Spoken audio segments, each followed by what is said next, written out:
Ayan, bago tayo mag-impake. Ayan, nagugulo-gulo ng bahay. Kasi, aalis na kami sa bahay. Lilipat na ang mga persons. Masyado na malaki ang bahay sa aming tatlo.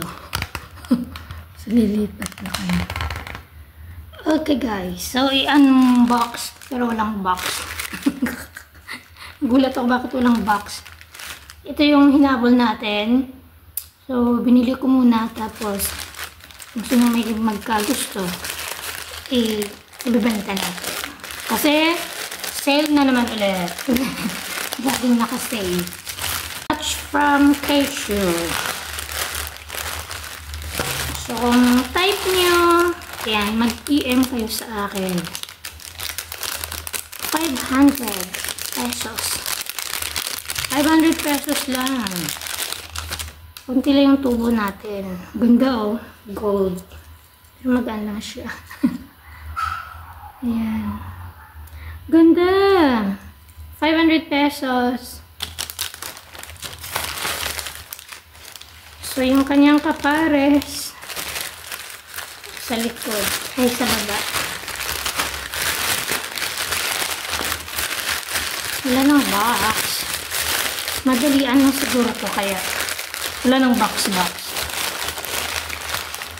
Huh? Bakit kulang? Ay, hindi.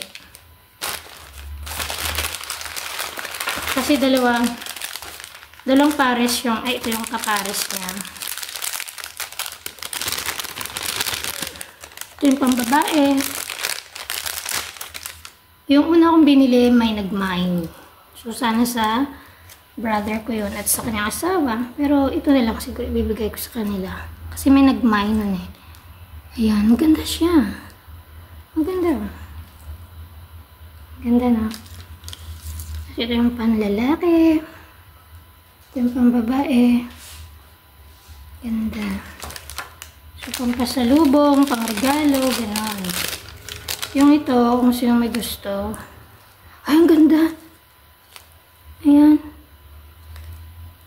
White and gold. White yung nasa, yung parang sa interior niya.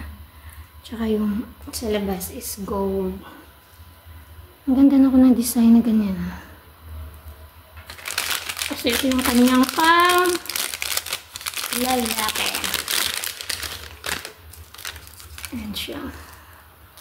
Ganda! Diba? Made in Japan na. Meron ka ng watch at 500 pesos lang. Ayan. Ganda, diba? So, kung type ninyo, PM. Ayan. Pwede ko naman ilagay sa box. May mga extra box tayo.